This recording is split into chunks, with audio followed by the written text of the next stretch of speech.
Today we're going to talk about the Montech TEN case, which is kind of like a 10-year commemorative product because it's Montech's 10-year anniversary. Yes, I know I haven't finished the other build. It's over there, okay? I'm working on it. A lot of other things have gotten in the way. I am sorry for that.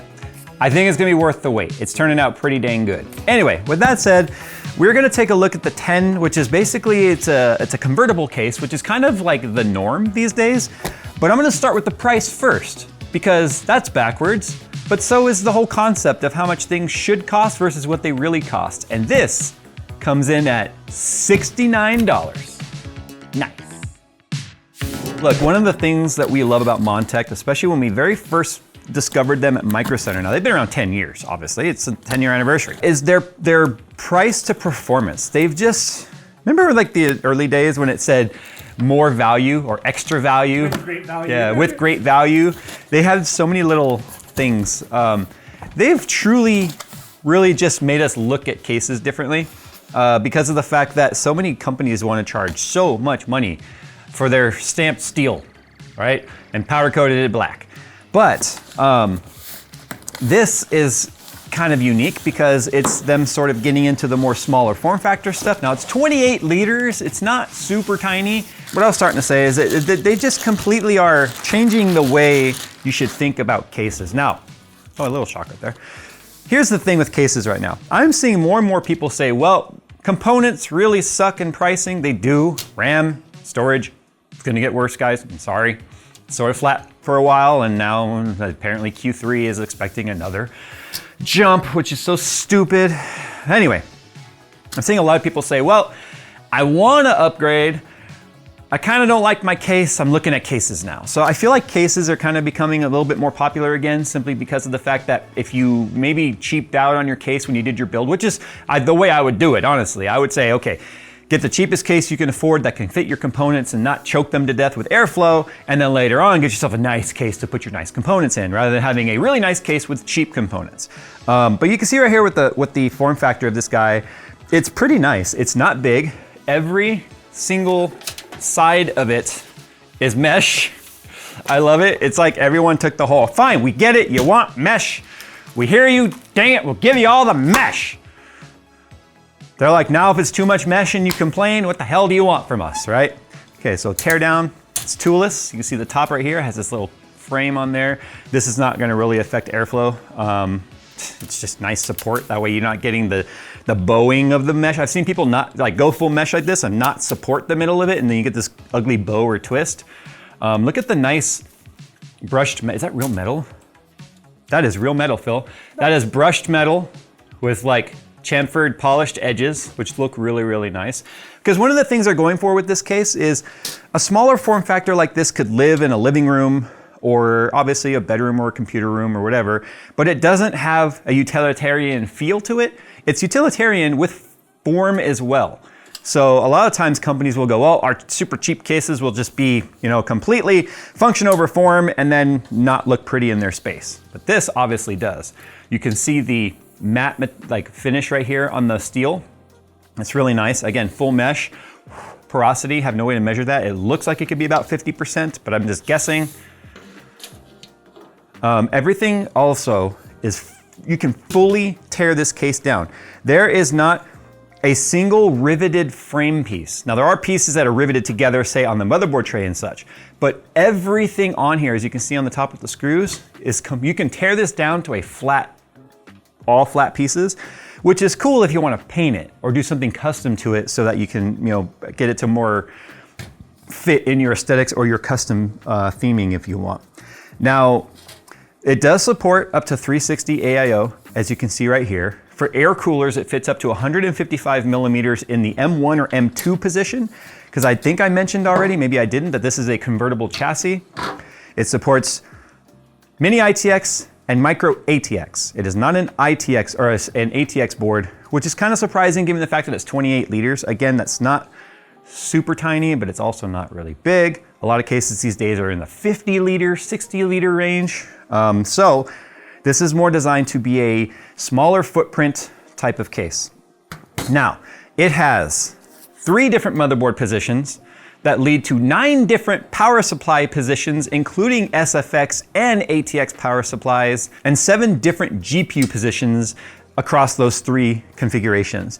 So it is a smaller form factor case that allows you to really sort of customize the internals for how you want them. And we got a pretty thick box right here. How do I get this sucker out? Do I have to, it's zip tied in. So to get the accessory box out, it looks like I have to take off this side piece here, which is another fan mount, potentially AIO mount, I guess, because that box does not actually fit through any of the openings. I want to see what comes in the accessories. We have here some brackets, a GPU support, an extra rubber thingy. They give you a lot of Velcro straps. And they're not branded, which is kind of cool. I kind of hate when they put it, it's on that side, which is fine, but it's like not really in your face. I hate when it's just like, if it were like Montech, Montech, Montech, Montech, like it takes away the cleanliness, if you will. A PSU bracket, a couple extra clips that go in the metal pieces for the side panels, a few traditional zip ties. Looks like we have some extra screws for cases. Wow. We have rubber grommets for hard drive mounts, extra case screws, standoff adapter. Some of these very bespoke looking adapters, I have no idea what they are. I'll look into that. And then even more standoffs and like M3 screws. So they give you a lot of extras. You have 2 different mounts for GPU. You've got here, there's also a fan right there. It's a 92mm fan. It's the only fan that's included in this build. And then you have a more horizontal style GPU mount right there. Front panel connectivity. Bet you it's a unified front panel. Nope, it's HD audio. This. So it's not technically unified as much as they are individual, but they have this little clip that's holding them all together in their proper position. So that's kind of nice. USB-C, USB 3, and then our 1 fan header right here for the 92mm exhaust fan in the back. And then our power supply extension cable, because obviously the power supply is mounted internally without the plug facing the rear. And then the one that's pre-installed for the power supply adapter, as you can see, is the SFX power supply. If you are not going with an SFX build or an ITX build in this, mini ITX, I would probably not run the SFX power supply just because of its price. Like SFX high watts is more expensive than ATX high watt. But as soon as you change this adapter out, you're gonna definitely now have a lot longer cables than you really need. Okay, so I tested this with our NX600 cooler, but there's a bit of flex in the back wall. I just want to point that out. Look, as I move the cooler. I mean, it's not a lot, but it's not really supported on the top, which is kind of why it's doing that. But anyway, if you look at it down the side, you can see like, uh-oh, is their own cooler gonna fit in their case? And the answer is yes, because it's a 160mm cooler, but this is 155mm clearance in the case. However, it does clear just fine without actually even touching the side panel. Now the reason why they say 155 is if you're going to use the side fan mount, it doesn't fit because it hits the cooler before it can tab in. But this is really like perfect for the AIO configuration, because what you can do is you can mount the AIO on the top. Obviously you're only gonna have a small profile pump taking up space in this area. So this whole chunk of cooler will be gone. And then you could have fans blowing in cool air to get right to the CPU cooler as well. That way it's not just hot air from the GPU making its way to the AIO. Or you could flip it and have them be intakes if you wanted. And this could be exhaust if you wanted. So it just kind of makes an L shape on the flow. So you have a lot of flexibility on how you'd want to do that. Now let's talk about GPU clearance real quick. For GPU, it does say in different orientations, it has different cooler lengths that are supported. But as we know, cooler length is only half of the story. So for instance, if I look at, and I've got to go ahead and take off these covers anyway here. Now this is the standard orientation. To be honest, I'm not going to demonstrate the ITX orientation for a couple of reasons. One, I don't personally feel like I would use this case for an ITX build. I really don't. It's not gonna, the ITX location for the GPU doesn't change. It could potentially come up one slot, which could help get big fat GPUs in here. But I think that this is just gonna be better suited for an MATX build. As I put in a standard size card, like this is, I say standard size, this is really big, but it's a big card versus like the old days, but it's a small card versus like today's standard, right? It's really weird to say that, but that's the way that it is. So anyway, that is a 5090 that's in there. 5080 would be the same size. 5070 is even smaller, obviously. So there is room with this motherboard to be able to get my finger down in there to do the retention release slot. Motherboards that maybe don't have this M.2 slot right here, which is very rare these days, so there's an M.2 slot right here, could push that up tighter, which would mean if you don't have a motherboard with a push button release in the back and you have to use this tab release right here, depending on your cooler, you may not get access to that. That's true. That's a motherboard problem, not a case problem. I just want to point that out right now. Did it just break? What? The tab? Oh yeah, they just popped off. I hate these tabs for that very reason. Like, it's not broken, it just clipped itself. Now the problem is no longer existent because it would just pop itself off. This is Asus's lower end board from back in the day a bit. Okay, speaking of tough, I just grabbed a large GPU off the shelf, and now I need to see if this is going to fit. Because of the motherboard orientation, forgot how heavy they were. A big fat GPU may not fit, because that's also why I pointed out that slot location. Like, to get that top slot moved up one would be ideal, but then you have the release problem that I just mentioned. And something else it actually said to do, oh, and the feet do just pop off. So you could literally invert the thing now if you wanted. So that's technically inverted. And then that's not inverted. It's just that simple. Symmetry, imagine that. So you can see right now by putting the big GPU down here, we're gonna lose access to our top fans. So I am gonna, well, it depends on where you put the feet. So that's what I was just gonna say. Top/bottom. This would be a normal, traditional right side, right orientation, right? Case is on your right. There's no glass, so it doesn't really matter which orientation you put it, because although the mesh they do call a visual mesh, that you can see lights inside because holes, that's how holes work. But it doesn't matter if you put it on your right or left side technically, because it's just gonna be mesh everywhere. So that would be your traditional layout, which would mean you could have intake fans on the bottom and then you could have exhaust fans on the top, since you can't use the side bracket here. If you do go with an AIO, you could have intake fans on the bottom, intake fans on the side, and you could have exhaust fans on the top for your cooler if you wanted to do it that way. But almost every GPU you install kind of blocks down here. Now this is only there because if you invert it, then it suddenly becomes like, you know, upside down. With that said, I'm just curious, will it fit the tough? Yeah, I don't. There we go. Because what's happening right here is the card, the corner, before I can get it seated into the slot, is hitting right here. And this is where screwed in components are very nice, because now I might be able to put this in first. So now the GPU is literally threaded in there. And because that's a recessed power plug, I think we'll have enough slack on it. Okay, so you can see I sort of threaded the card in, but it's still a little too fat. It's hitting on the bracket right there, which means we can't get it to lean over enough to line up the hold down holes right there. If this were a board that had the slot, one slot higher, it would work. So whether or not a big card like this will fit in this case is truly gonna be dependent on the motherboard.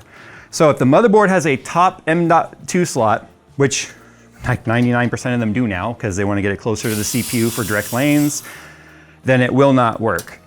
But for all 7 of you that can afford a 5090 or a 4090 type card, or big old 5080, then you're gonna have some compatibility issues. For the rest of the world, it's probably not gonna be a problem. But what I wanted to say is, earlier I said SFX power supplies are more expensive per watt, but in a chassis like this, it might make sense, because if you go with a bigger ATX power supply, it's going to, the cables and stuff that come off are going to incur in this area down here, which means if you have a really long GPU, now you could have a problem. So if I stick the 5090 FE back up to it a little bit, you know, representing what all of you clearly have, you can see the back of the graphics card overhangs where the bottom of the power supply cables will come out. So SFX power supplies might be your best option for cable management. And here's the thing, SFX used to have a huge caveat with them where, okay, they're super small, but they cap out at like 600 watts. Now you can get 1200 watt SFX power supplies now. They're expensive, but you can get them. Because the moment we change the bracket out, and I'll go ahead and do that real quick, because this is important. I want to make sure I'm not showing this going, look at all the stuff you can fit, because this is why we put hardware in there. So you can see the 3 holes right there.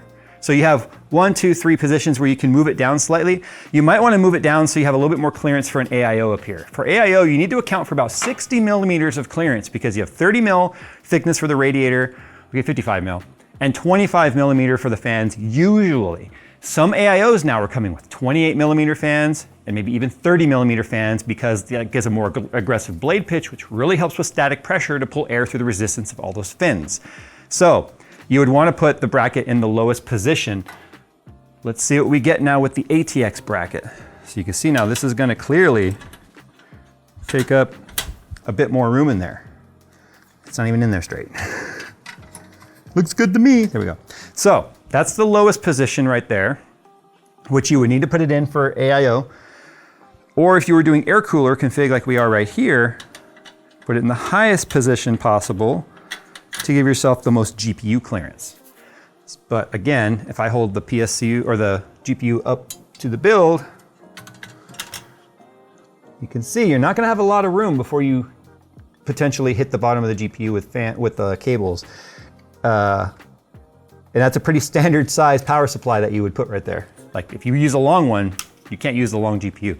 So then it kind of makes the 28 liters in this not seem very big anymore. So that's why I'm saying it might be prudent, if you were buying components from scratch for this, to run an SFX power supply. Otherwise, if you're running ATX, just know big boy GPUs are going to potentially have a conflict with the power supply. Now let's talk about inverting it. So following along with the manual here, it does say, and I need to take off the feet. I'll do this with it built.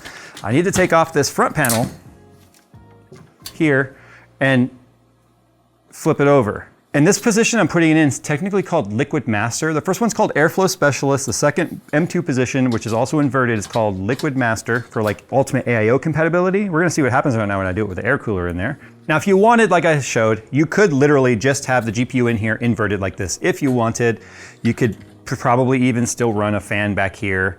Probably not. But if you aren't gonna run that with fans in the bottom pulling air down, which I guess you could pull air up and have the GPU pulling air down, it'd just be a weird conflict of airflow. You could do that if you don't want to run it the way we're about to show you. But because it's liquid master, now the GPU is intended to use these vertical mounts. Now here's the thing, this is now why this is gonna be super important, because it's gonna be a floppy tooth, because unless you have a riser cable, which it doesn't come with, the riser cable must be optional. Let me find out, because I just realized that. How are you gonna slot that into it doesn't come with a riser cable. Okay, so this is liquid master position. It recommends a riser cable of 250 millimeters. Obviously it doesn't come with one. They're not perfectly lined up, although they kind of, you might be able to even find a rigid one. That would be nice to give that some support. But now we're gonna talk about the GPU support thing here. So this, you have a little bit of adjustability in there and how far apart that can go. Now in this instance, we don't have enough height to like sandwich on the card. So what we're gonna do here is I'm gonna undo this screw. They even show this in the manual too. I can slide the top out, put this back on, keep it sort of loose. This just attaches, it hooks under the rail like that. Come on, get on there. Get on there. There we go. And it can slide along this rail. And what it allows us to do now is if I was to hook this up underneath the GPU, the pressure of the GPU pushing down on it will hold it in place. It won't fall out. It's not the most ideal scenario, but it's better than nothing, I guess. If you were traveling, this is not a good idea to travel with it like this. Like this is not a good like LAN build, if you would. See, I can't get that to be super solid, but at least we have for it sitting still on your desk, another level of support. I don't like this system that much, but it is what it is, right? For sitting still on your desk, that's perfectly fine, doesn't interfere with anything. You can see I've got the power supply bracket in there, the full ATX one. Now you actually have plenty of room, not have to really worry about the amount of cable space you have. Plenty of clearance for up top, plenty of clearance for the AIO. In fact, we could even still, I wouldn't recommend this, but maybe I would just for support of the side panel. Now we can get this guy back in here.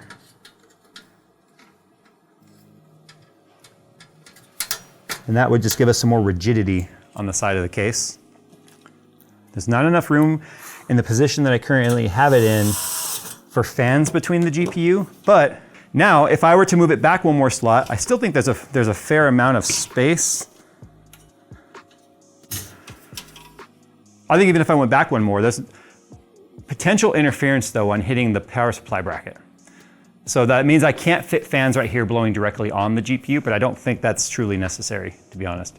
But now we have some more rigidity support on the side here. Plenty of room for our AIO technically below the motherboard. And then, yeah, so that would be liquid cooler position. I'm not gonna show you the ITX position because I don't have an ITX board to even be able to show you. Now you can run an AIO in the traditional configuration too. It's just this right here, I think might be better for your GPU. It's definitely pulling air from the side. Super thick GPU is not gonna fit in this orientation. Again, just to show you simply because of how close the power supply bracket is to the GPU. If you run the SFX, maybe, but I still, you're just gonna have to stick to standard size GPUs as far as I'm concerned. They show the Strix card in their manual, but I think it just starts to get a bit cluttered, just like this desk right now, messing with all of this. So remember, I took the front panel connectors off and the whole board there to get the wires out of the way, but for the inversion process, you saw I flipped this front panel over because we have to get the buttons back on top, otherwise they would have still been down here, which don't do you a lot of good. It's really hard to plug in a USB port when it's down at the bottom facing the table. You also want to make sure the orientation is correct because you could technically flip it the other way and have the 3.5mm jack over here, which won't work with the top panel because as you can see, they need to line up with their corresponding holes. So now that that lines up, there we go. That's in there. This is the new front panel. Right. Yep. That. Let's see, side panel has a hook on one side. So it's got this hook right here. It does have a top and bottom orientation. That's the bottom. The little mushroom tabs are on the top. Like that. And then the last side panel. This is what I was saying. It doesn't really matter if you invert it because you're like, I want to see my stuff. Now you're going to see any lighting through this, but you're not going to clearly see your components. So whether it's left side or right side doesn't really matter. Now you can see there's our box of stuff. So now technically it's oriented left. You can technically see any lights through there, but again, the mesh blocks so much, it doesn't really matter. Like it's a lot of work to flip it unless you wanted to go with the vertical GPU orientation, which again, I highly like. Come on. I really like the GPU in a more oriented fashion like this. That way it's getting fresh air from the side panel rather than pulling it up through the bottom where there's gonna be more resistance because of the dust filter, which is just magnetic, by the way. If you wanted to take that off, you can. Then you got really big mesh flow through. Either way, I don't think your components are gonna be choked off in this. Now ITX, like I said, I don't have an ITX board to show you. It's a little bit different here. So you see these holes right here. There's two holes right there. So what'll happen is on the motherboard tray, this piece right here, you'll mount the PSU box to here and put the SFX power supply in there. You'll remove this piece comes off, and then this whole tray basically flips this way. So instead of the back of this motherboard tray being like this, the front will face that way, and then it will mount to these screws right here, which will then take the motherboard instead of facing that way, like that direction, it'll flip and face that direction and put it more in the center of the case. And then it turns into a dual chamber. So the GPU will be on one side and the motherboard's on the other side. And it also drops it down to about 55mm of CPU clearance for height. So you can run a low profile CPU cooler, which would be really silly in a 28 liter chamber or case. But more importantly, you can run 360 AIO with that. Wish I had a motherboard that I could do that with to show you. But anyway, it is something that they thought of when it comes to ITX. I still think this is a good, if you could fit MATX in here, why wouldn't you? I mean, it's better cooling for the motherboard, it's better layout, easier cable management. I would just run MATX versus mini ITX with this. One last thing I want to talk about real quick before we get out of here. These guys, it was like, what the heck are these guys? These are 10mm offset brackets. You'll notice right now, it can support 140s and 120s, right? If for some reason you needed to offset it, you can literally put that in there like that to offset an additional 10mm. So you might be like, but there's two rails, what the deal? Because one's for 140 and one's 120, these are not 20mm of offset. You need an additional 10. So that's what these brackets come in for. So you might think you can just go from here to there. Oh, but look at that, you can't, right? So if I use this fan as an example, you can see if I wanted to offset it like this, you use these brackets right here, these offset brackets. So yeah, I saw those in the beginning when I was unboxing all the components. I'm like, what the heck are these? Right, even with those three right now. So yeah, that's kind of neat, the way they came up with these brackets. This is something they obviously identified they need to fix and support. And there it is. So now you can offset the 120. I have a feeling this was something they realized later during practical testing, like, oh man, we should have had a third rail. And it was a lot cheaper tooling wise probably to have these little brackets cut and bent than it is to have this whole piece. Because remember, these pieces are like symmetrical. They're like the same kind of all over. So now you've got that bracket offsetted and we're good to go. All right, well, there you go. That is the Montech TEN, commemorating the 10-year anniversary of Montech. Everything you just saw is $69. So you gotta ask yourself, how's Montech doing it so cheap? Or why are the other guys doing it for so much more? Thanks for watching today's video. If you're new around here, why don't you go and hit that sub button. I know things kind of stink right now, but we're gonna be talking about a lot of stuff that I think is still relevant to people, especially if you have existing PCs that are aging, ways to keep your PC feeling, newer, longer, optimization settings. Just try to get the most out of what you currently have, because most people have been priced out of upgrading. So I think that's important topics for us to talk about. The genre is not dead. It's just being like beaten up right now. It's like I just got in the ring with frickin' Eddie Hall, and I don't stand a chance, but I'm sure as hell gonna go down fighting, right? So same thing for you guys. It's like the market sucks, but we're gonna do what we can to at least show you guys content that is relevant to you in some way. And cases right now seem to be a topic a lot of people are bringing up and talking about, because they're like, well, I can't upgrade anything else, but I can at least put a new box, put everything in a new box to make it feel new. And why overspend for that box? All right, guys, links are down in the description below. Thanks to Montech for sending this over for us to take a look at. And as always, we'll see you guys in the next one.